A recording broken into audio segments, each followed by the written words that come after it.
வணக்கம், நான் உங்க மாது பாலாஜி பேசுறேன். போன வாரம் சனிக்கிழமை ஞாயிற்றுக்கிழமை 2 நாளும் ரொம்ப பிஸியா இருந்தோம்.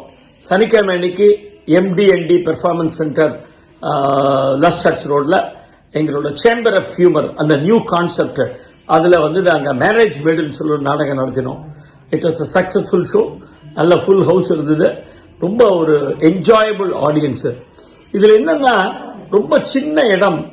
டிஃபிகல்ட்டி அப்படின்னு பாத்தீங்கன்னா it's a very small place. 5 அடிக்கு 3 அடி அவ்வளவுதான் அந்த இடமே. அதுக்குள்ள எல்லா ஆர்டிஸ்டும் நின்று டைலாக் பேசுறோம். நோ மைக்கு, நோ லைட்டு, நோ செட், இதெல்லாம் எதுவுமே கிடையாது. மினிமம் மேக்கப் அதை போட்டு நம்ம பண்றோம். இதுதான் இதுல இருக்கிற டிஃபிகல்ட்டி.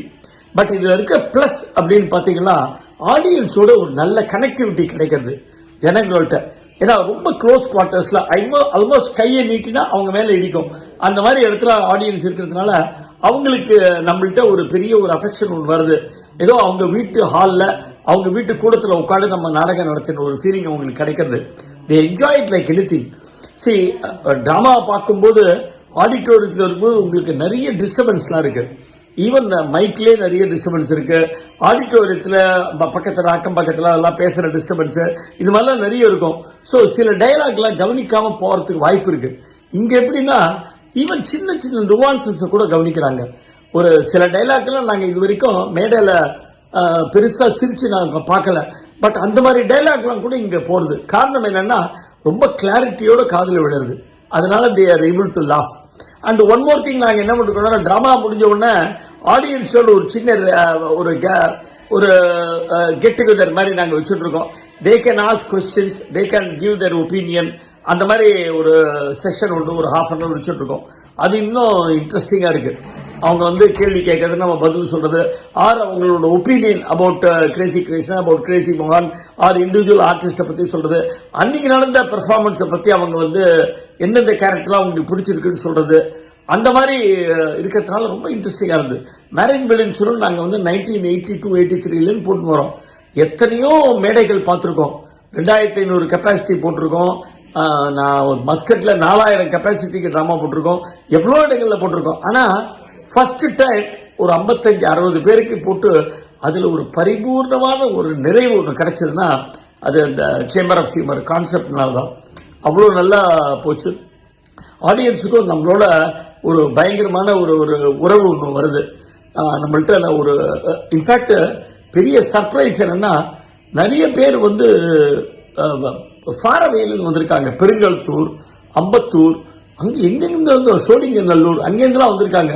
எனக்கு ஆச்சரியமா ஐ தாட் மயிலாப்பூர்ல போட்டதுன்னா மயிலாப்பூர் ஆடியன்ஸ் தான் வருவாங்கன்னு நான் எதிர்பார்த்தேன். பட் அப்படி இல்லை, எங்கெங்கிருந்தோ வந்திருக்காங்க. இதுல என்ன ஆச்சரியம்னா 6500 ஷோக்கு மேல போட்டாச்சு. கிட்டத்தட்ட 48 வருஷம் பண்ணியாச்சு. பட் இன்னைக்கும் நம்ம டிராமா பார்க்காத ஃபர்ஸ்ட் டைமர்ஸ் வராங்க. அதுதான் அதுல பெரிய சந்தோஷம். ரொம்ப எக்ஸலண்டா போச்சு. அண்ட் மெயினா எங்க ஆர்டிஸ்ட் சொல்லணும், வெரி வெரி வெரி கோஆபரேட்டிவ். ஏன்னா அந்த இடத்துல நாடகம் நடத்துறதுங்கிறது அவ்வளோ கஷ்டம். அதை அட்ஜஸ்ட் பண்ணிட்டு பண்ணணும். It is not so easy. பெரிய ப்ராப்ஸ் எல்லாம் எங்க டிராமால கிடையாது. ஸோ அதனால இட் வாஸ் வெரி கம்ஃபர்டபுள். பெரிய ப்ராப்ஸ் எல்லாம் கூட தான் இடம் பத்தாது வைக்கிறதுக்கலாம். 2 சேர் போட முடியும், அவ்வளவுதான். அதுக்கு மேல அதுல ஒன்றும் பண்ண முடியாது. But some of the people they said ஒரு சினிமா பார்க்குற ஒரு ஃபீலிங் இருந்தது, டிவியில் ஒரு படம் பார்க்குற ஒரு ஃபீலிங் இருந்தது. அண்ட் அந்த ஒரு ஃபாஸ்ட் பேஸ்டு இருந்தது அதுல. அதனால வி என்ஜாய் இட். எங்களுக்கு எதுவுமே இன்ஃபேக்ட் ஒரு லேடி சொன்னாங்க, நான் ஃபர்ஸ்ட் வரும்போது உட்காந்து ஐ வாஸ் டிசப்பாயிண்டட். என்ன ஒண்ணுமே இல்லையே, 2 சேர் மட்டும் போட்டிருக்காங்களே, 2 லைட் எங்கேயோ ஓரமா இருக்கு, அவ்வளவுதான், ஒரு டியூப் லைட் மாதிரி இருக்கு, மற்றபடி ஒண்ணுமே இல்லையே அப்படின்னு. பட் அந்த 1.5 மணி நேரம் எனக்கு போனதே தெரியல அப்படின்னு அவங்க சொல்லியிருக்காங்க. அதெல்லாம் தான் ஒரு பெரிய பிளஸ் பாயிண்ட்.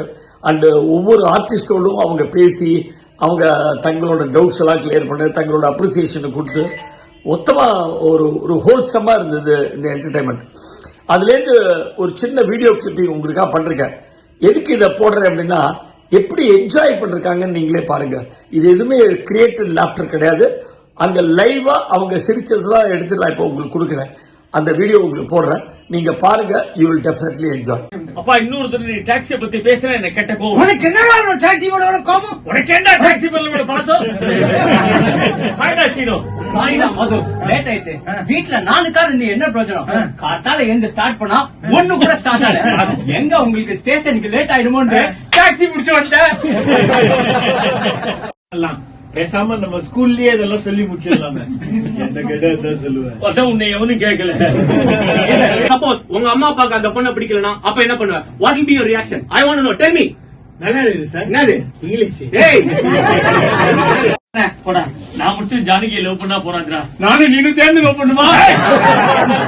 அவங்க என்ன லவ் பண்ணும்? அதுக்கு ஒரு வழி சொல்லு. மது, ஒரு பொண்ணை லவ் பண்றது அவ்வளவு ஈஸியான விஷயம் இல்லடா. அப்படியா? அவ யாரு, அவங்க அப்பா அம்மா என்ன பண்றாங்க, அவங்க கூட பிறந்தவங்க எத்தனை பேரு, இந்த மாதிரி டீடைல்ஸ் எல்லாம் கலெக்ட் பண்ணாதான் அவளை கரெக்ட் பண்றது ஈஸியா இருக்கும்டா. இதுக்கெல்லாம் 4-5 வருஷம் ஆகும்போது அப்புறம் நான் எப்ப அவளை லவ் பண்றது? எதுக்குடா 4-5 வருஷம்? என்னடா நினைச்சேன் இந்த சீனோவை பத்தி? சத்தியமா ஒண்ணு நினைக்கிறேன்.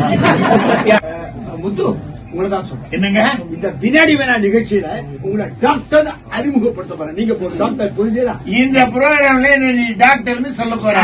அவள் தானே என் கையில நீ சொல்லிட்டல்ல கீசுல.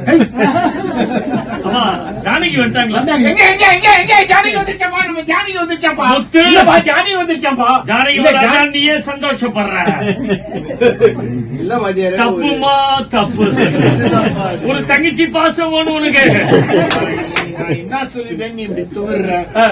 அந்த பொண்ணு யாருப்பா நமக்கு? தங்கச்சி. இந்த ப்ரோக்ராம்ல என்ன டாக்டர்னு சொல்ல போறேன். டாக்டர் நான் உள்ள போய் டாக்டர் மாதிரி மேக்கப் போட்டு வந்துடுறேன். கரெக்ட். நீ வரியா? இல்ல, எனக்கெல்லாம் மேக்கப் வேணாம். போட்டாலும் தேராது. BSc third year physics. உங்க ஹாபிஸ் ஏதாவது பொதுப்பக்கம் சொல்லுதான்? Cricket, volleyball, hockey, football, kabaddi, கில்லி, கோலி, பாண்டி. இப்படி பல. பாண்டி வராது. பாண்டி எல்லாம் அடிக்கிறான்டா. பாண்டி அடிக்கிறான்டா. பாண்டி. நெக்ஸ்ட் நெக்ஸ்ட் யாரா? நெக்ஸ்ட் உன் பேர் நெக்ஸ்டா? உன் பேர் நெக்ஸ்டா? உன் பேர் நெக்ஸ்டா? யாரா நெக்ஸ்ட்? நெக்ஸ்ட்ங்கிறாங்க. அருக்காண்டா. யாரா நான் நெக்ஸ்ட் யாருங்க? இல்ல நெக்ஸ்ட் யாருமே இல்ல சார். லைவ் ஷோ நீங்க நெக்ஸ்ட் எனக்கு என் பேரு அழகா ஒரு பேர் வச்சுக்கிறாங்கல்ல. இன்னைக்கு என்ன நெக்ஸ்ட்ன்றது? நெக்ஸ்ட் நீயே சொல்லி என்ன நெக்ஸ்ட்ன்றான்டா? தப்பா இருந்தா மன்னிச்சு சார். ஆனா எனக்காக ஒரே ஒரு ஹெல்ப் பண்ணு சார். அந்த தொப்பி ஒரு வாட்டி ஏய், இந்த ஆளோட முடி நெஜ முடின்ற வந்துக்கிறாண்டா.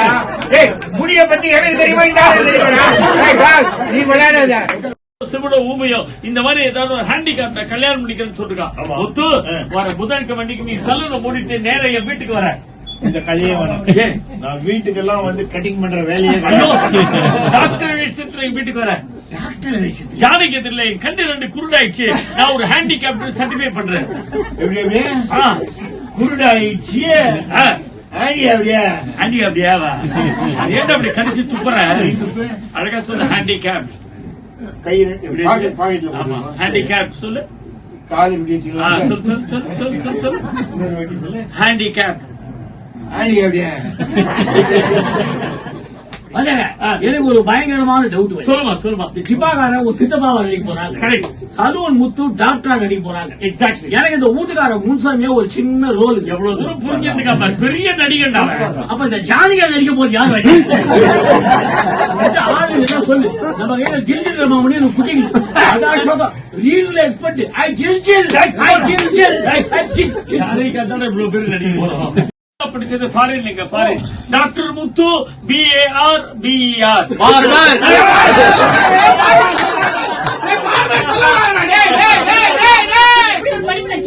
ரொம்ப பெரிய படிப்புங்க BAR BER. நீங்க கேள்விப்பட்டதுல bachelor of artificial respiration and bachelor of high rectification. சாதாரண மாநில மகா புத்திமான். நீ போடுற இலை தாழிக்கலாம் அவ மசிய மாட்டா. இந்த பெட்ல நீ டெஃபினட்டா தோக்கதான் போற. சார், கொஞ்ச நேரம் முன்னாடி நீங்க இல்ல சார். என்ன? நானும் உங்க ஒய்ஃபும் ஓஹோ சார்.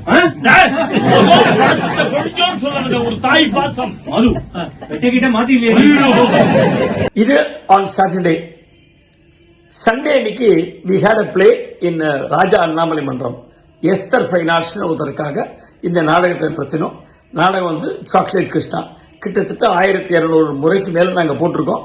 பட் இருந்தாலும் இன்னைக்கும் அதுக்கு நல்ல கிரௌட் வந்துட்டு இருக்கு. பீப்புள் இன்னும் வந்துட்டு இருக்காங்க. இது என்ன சாக்லேட் கிருஷ்ணா அப்படின்னு வரவங்க இப்ப நிறைய பேர் இருக்காங்க. அந்த மாதிரி அண்ணாமலை மன்றத்துல ரொம்ப நாளைக்கு அப்புறம் நாங்க அங்க நாடகத்துக்கு போறோம். அண்ணாமலை மன்றம்னு ஒண்ணு எனக்கு ஞாபகம் இருக்கிறது அந்த நாஸ்டாலஜியா. கிட்டத்தட்ட 80s 90s 70s எல்லாம் நாங்க வந்து ஒரு மாசத்துக்கு 10 ஷோ 12 ஷோ அங்க போடுவோம். நாங்க எல்லாரும் ஆபீஸ்ல ஒர்க் பண்ண இந்த பீரியட், ஒருத்தர் TI6ல ஒர்க் பண்ணா, ஒருத்தர் டால்க்ரோஸ்ல ஒர்க் பண்ணுவான், நாங்கெல்லாம் பேங்க்ல இருக்க, சில பேர் இன்சூரன்ஸ், எல்லாரும் ஆபீஸ்ல இருந்து 5-5:30 மணிக்கு கிளம்பி சில பேர் வீட்டுக்கும் போகாம நேரம் ஆடிட்டோரியத்துக்கு வருவோம். ராஜா அண்ணாமலை மண்டலத்துல அங்க ஒரு கேண்டீன் இருக்கும். அந்த கேண்டீன்ல பிரமாதமான ஒரு தோசை அண்ட் வடை கிடைக்கும். சாயங்காலம் எல்லாரும் 6 மணிக்கு அங்க அசம்பிள் ஆகி பிரமாதமா டிஃபன் காஃபி எல்லாம் சாப்பிட்டுட்டு 7 மணிக்கு டாமா ஆரம்பிப்போம். டாமா முடிஞ்சு 9 மணிக்கு கிளம்பி நேரம் வீட்டுக்கு போவோம். அவ்வளோ கோல்டன் டேஸ் அதெல்லாம். அப்பெல்லாம் அத்தனை ஆடியன்ஸ் இருந்தாங்க அண்ணாமலை மண்டலத்தில், அவ்வளவு ஆடியன்ஸ். ஒவ்வொரு நாளைக்கும் ஹவுஸ்ஃபுல் ஷோ ஆகும். கிட்டத்தட்ட ஒரு 80 to 100 சபாஸ் இருந்தது அண்ணாமலை மண்டலத்தில். எனக்கு அந்த அண்ணாமலை மண்டலத்தில் இந்த சண்டே இன்னைக்கு போய் நின்று சாக்லேட் கிருஷ்ணா பண்ணும்போது ஒரு சூப்பர் எக்ஸ்பீரியன்ஸ், ஒரு கிரேட் ஃபீலிங் கிடைச்சது. ஏன்னா எவ்வளோ மெமரிஸ் அங்க, எத்தனை நாடகங்கள் நாங்க பண்ணியிருக்கோம், எத்தனை நாடகங்கள் மற்ற நாடகங்கள் நாங்க போய் பார்த்துருக்கோம். ஷோ நாடகங்கள், RS மனோகர் நாடகங்கள் அதெல்லாம் பார்த்துருக்கோம். அங்க அந்த தியேட்டர் இன்னும் அப்படியே இருக்கு, எந்த விதமான மாற்றமும் இல்லாம அன்னைக்கு பார்த்த மாதிரி அப்படியே இருக்கு. அந்த மைக்ஸ், அந்த அக்வஸ்டிக் சிஸ்டம் அதெல்லாம் சூப்பராக இருந்தது. இன்னைக்கும் அதுல ட்ராமா போடுறதுக்கு அவ்வளோ சந்தோஷமா இருந்தது. So I must thank Esther fine arts for having given that opportunity. ரொம்ப நாளைக்கு அப்புறம் அங்க ராஜா அண்ணாமலை மன்றத்தில் அந்த நாடகம் போட்டோம். ஸோ இந்த சனி ஞாயிறு 2 நாளும் ரொம்ப பிஸியா இருந்தது. பிளஸ் எங்களுக்கு ரொம்ப மனசு நிறைவு கொடுத்த ஒரு ரெண்டு நாட்கள். அதனால தான் I just wanted to share with you all. அதுல வந்து 1-2 போட்டோகிராஃபிக் கிளிப்பிங்ஸ் உங்களுக்கு காமிக்கிற பாருங்க. You will really enjoy. Okay, கடவுளே, பெருமாள் கொடுத்த பிள்ளையாரா வந்து போச்சு. Chocolate Krishna, this is a crazy presentation. Thank you, ladies and gentlemen.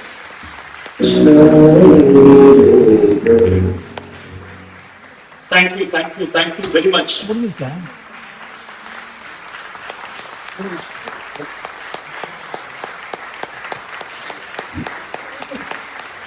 நீங்க கொடுக்கிற இந்த கிளாஸ் தான் நான் பேசி போறதுக்காக முடியும்.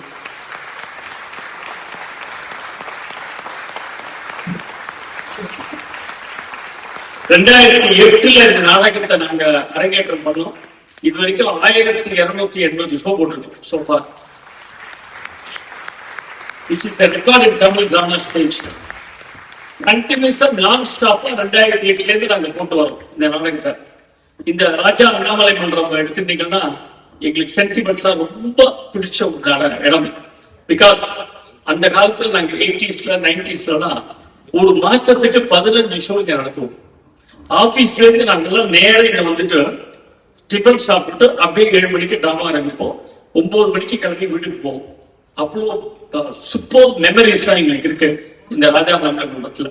ரொம்ப நாளைக்கு அப்புறம் எங்களுக்கு டிராமா போட்டது எங்க ட்ரூப்ல எல்லாருக்குமே அவ்வளவு திருப்தி, அவ்வளவு சந்தோஷமா இருக்கு இந்த டிராமா போட்டது. இன்னும் நிறைய சவாக்கள் இங்க வரணும், ஆடியன்ஸ் நிறைய பெருகி வரணும். அதுதான் என்னோட வேண்டுதல்.